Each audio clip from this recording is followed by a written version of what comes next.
Hello गाईस, आज आलाय स्वयंपाकाचा कंटाळा आणि खायचे काहीतरी मस्त डाळ भात खिचडी खायची नाही तर चला हे व्हेज पुलाव बनवा। 20 मिनिटं लागतात फक्त याला बनवायला। तर आपल्याला एक मोठा कांदा कापून घ्यायचा आहे, गाजर कापून घ्यायचे, कॅप्सिकम आणि मशरूम आणि पनीर।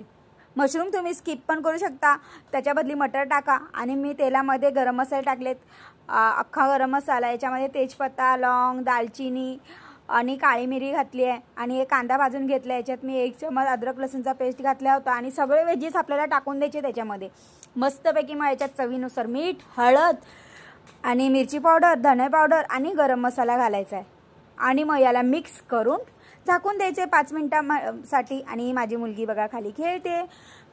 हे बघा मस्त असे मसाले मस्त भाजीत लागतात आणि खूपच टेस्टी बनते। आणि तुम्हाला 2 चमच तूप सुद्धा टाकायचं याच्यामध्ये। हे राईस मी बाजूला बॉईल करायला ठेवलेलं। हे झालेलं आहे आपला भात, फक्त 15 ते 20 मिनिटात रेडी झालं। सबस्क्राइब माय यूट्यूब चॅनल।